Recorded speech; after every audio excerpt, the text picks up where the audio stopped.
दोस्तों आज भारत विकास की ओर तेजी से बढ़ रहा है और इस बढ़ते हुए विकास में ये 10 प्रोजेक्ट भारत को और 4 चांद लगा रही है, जिससे पूरी दुनिया का भारत को देखने का नजरिया पूरी तरह से बदल जाएगा। नमस्कार दोस्तों, मैं शिवानी सिंह और आप देख रहे हैं राइजन इंडिया न्यूज। तो चलिए देर न करते हुए वीडियो शुरू करते हैं। Number 10, Deoghar international airport. दरअसल इस एयरपोर्ट का निर्माण झारखंड राज्य में किया गया है। आपको बता दें कि देवघर एयरपोर्ट को बाबा वैद्यनाथ एयरपोर्ट के नाम से भी जाना जाता है। इस एयरपोर्ट के निर्माण के कारण देवघर की कनेक्टिविटी पटना, दिल्ली, कोलकाता, रांची और मुंबई से और भी ज्यादा हो गई है। इस हवाई अड्डे का निर्माण देवघर जिले के सिमरा गाँव में किया गया है। इस एयरपोर्ट का परिसर लगभग 654 एकड़ लैंड एरिया में फैला हुआ है। इसके अंतर्गत एक रनवे का निर्माण किया गया है, जिसकी लंबाई 2500 मीटर है और इसकी चौड़ाई 45 मीटर है। इस हवाई अड्डे का आधारशिला प्रधानमंत्री नरेंद्र मोदी द्वारा 25 मई 2018 को रखी गई थी। आपको बता दें कि इस हवाई अड्डे से अंतर्राष्ट्रीय विमान सेवा का परिचालन भी आसानी से किया जा सकता है। और तो और इस हवाई अड्डे से पहली फ्लाइट सेवा भी 12 जुलाई 2022 से शुरू हो चुकी है। इस एयरपोर्ट के निर्माण के बाद श्रद्धालु और पर्यटक वैद्यनाथ धाम मंदिर की यात्रा काफी आसानी से कर सकते हैं। इसी तरह नंबर 9 पर है।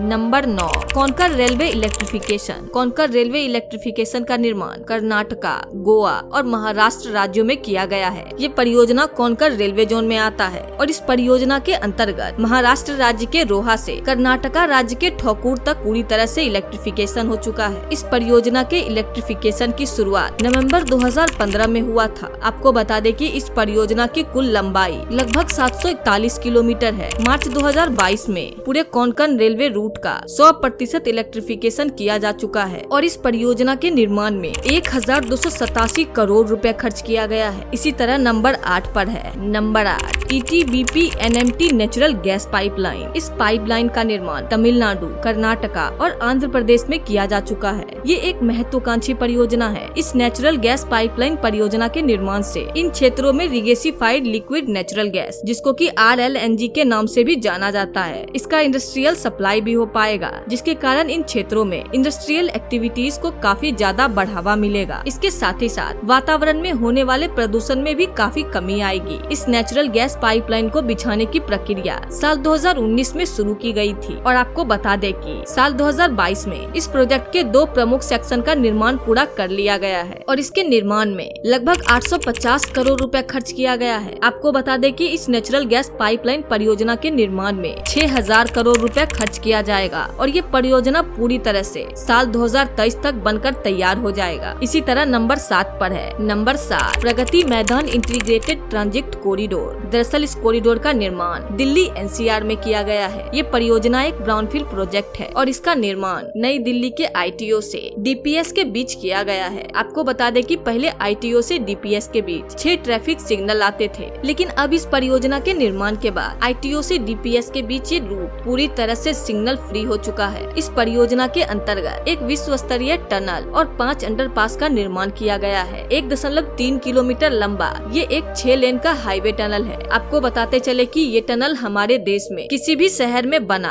अब तक का सबसे चौड़ा हाईवे टनल है। इस परियोजना को साल 2017 में शुरू किया गया था और ये प्रोजेक्ट 19 जून 2022 को पूरी तरह से बनकर तैयार हो गया और इसका भी उद्घाटन प्रधानमंत्री नरेंद्र मोदी द्वारा किया गया है। साथ ही साथ आपको बताते चले कि इस पूरे प्रोजेक्ट को बनाने में लगभग 923 करोड़ रुपया खर्च किया गया है। इसी तरह नंबर 6 पर है। नंबर 6, सोहना एलिवेटेड कॉरिडोर। इस कॉरिडोर का निर्माण दिल्ली NCR में किया गया है। ये परियोजना भी एक ब्राउनफील्ड परियोजना है जो कि हरियाणा राज्य में आता है और इस परियोजना के अंतर्गत 6 लेन का एक्सेस कंट्रोल एक्सप्रेसवे का निर्माण किया गया है। ये प्रोजेक्ट NHAI के अंडर आता है और इसको नेशनल हाईवे नंबर 248A के नाम से जाना जाता है। इस प्रोजेक्ट में लगभग 7007 करोड़ रुपए खर्च किया गया है। आपको बता दें कि ये प्रोजेक्ट साल 2018 से शुरू हुआ था और ये प्रोजेक्ट 11 जुलाई 2022 को पूरी तरह से बनकर तैयार हो गया है। इस प्रोजेक्ट को बनके तैयार होने के बाद गुरुग्राम से सोहना तक की दूरी को मात्र 30 मिनट में पूरा किया जा सकता है। इसी तरह नंबर 5 पर है। नंबर 5, महात्मा गांधी सेतु रिडेवलपमेंट प्रोजेक्ट। इस प्रोजेक्ट का निर्माण बिहार राज्य में किया गया है। ये बात तो हम सब अच्छे से जानते हैं कि बिहार राज्य के बीचों बीच विशाल गंगा नदी बहती है और इसी के चलते उत्तर बिहार और दक्षिण बिहार के बीच बहते बेहतर कनेक्टिविटी बनाने के लिए सन 1972 में उस समय के भारत के सबसे लंबे सेतु महात्मा गांधी सेतु बनवाया गया था। महात्मा गांधी सेतु को 4 लेन हाईवे ब्रिज के रूप में बनवाया गया था। ये ब्रिज साल 1987 में पूरी तरह से बनकर तैयार हो गया और उस समय इस ब्रिज के निर्माण में 87 करोड़ रुपए खर्च किया गया था, जो कि आज के समय में 1100 करोड़ रुपए के बराबर होता है। लेकिन दुर्भाग्यवश महात्मा गांधी सेतु के निर्माण के कुछ वर्षों बाद ही ये ब्रिज ध्वस्त होने लगा, जिसके बाद महात्मा गांधी सेतु का कभी न खत्म होने वाला मरम्मत शुरू हो चुका था। आपको जान के हैरानी होगी कि जिस ब्रिज के निर्माण में 87 करोड़ रुपए खर्च हुआ था, उसी ब्रिज के मरम्मत में 250 करोड़ से अधिक रुपए खर्च किया जा चुका था। लेकिन 2016 में महात्मा गांधी सेतु का दोबारा रिकंस्ट्रक्शन करने की योजना बनाई गई और जून 2017 में इसका रिकंस्ट्रक्शन शुरू किया गया। इसी परियोजना को महात्मा गांधी सेतु रीडेवलपमेंट प्रोजेक्ट के नाम से जाना जाता है, जिसके बाद महात्मा गांधी सेतु को 7 जून 2022 से आम नागरिकों के यातायात के लिए दोबारा पूरी तरह से खोला जा चुका है। इसी तरह नंबर 4 पर है। Number 4 trans Haryana expressway.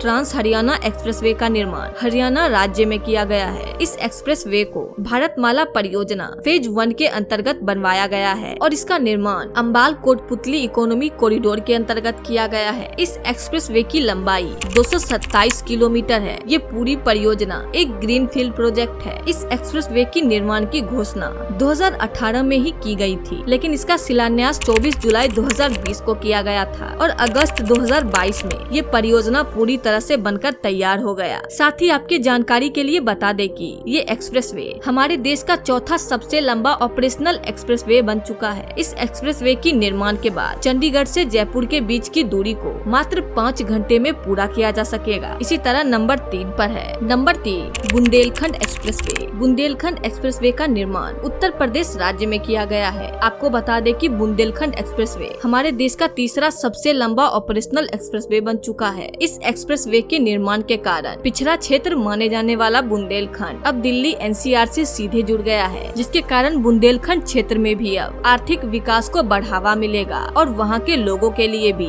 रोजगार का नया राह खुल जाएगा। इस परियोजना को अप्रैल 2017 में प्रस्तावित किया गया था और 16 जुलाई 2022 को ये एक्सप्रेसवे पूरी तरह से बनकर तैयार हो गया है। इसी सूची में नंबर 2 पर है। Number 2 Arsikere Tumakuru railway line. इस परियोजना का निर्माण कर्नाटक राज्य में किया गया है। इस प्रोजेक्ट के अंतर्गत अरसीकेरे से तंबाकुरू के बीच सिंगल रेलवे लाइन को डबल रेलवे लाइन में कन्वर्ट किया गया है। इस प्रोजेक्ट का निर्माण कार्य साल 2015 में शुरू किया गया था और फरवरी 2022 में ये परियोजना पूरी तरह से बनकर तैयार हो गया है। इसके निर्माण में लगभग 750 करोड़ रुपए खर्च किया गया है। इसी लिस्ट में नंबर 1 पर है। Number 1 Yelahanka Penukonda railway line. इस रेलवे लाइन का निर्माण कर्नाटक और आंध्र प्रदेश राज्यों में किया गया है। इस प्रोजेक्ट के अंतर्गत भी सिंगल रेलवे लाइन को डबल रेलवे लाइन में कन्वर्ट किया गया है। इस रेलवे लाइन का निर्माण कार्य साल 2015 में शुरू किया गया था और ये परियोजना फरवरी 2022 में पूरी तरह से बनकर तैयार हो गया। साथ ही साथ आपको बता दें कि इस रेलवे लाइन की निर्माण में 1000 करोड़ रुपए खर्च किया गया है। तो दोस्तों ये था 10 कंप्लीटेड मेगा प्रोजेक्ट। अगर आपको ये वीडियो पसंद आई हो तो वीडियो को लाइक करके ऐसी ही और वीडियोस के लिए हमारे चैनल राइजन इंडिया न्यूज को सब्सक्राइब जरूर कर लें।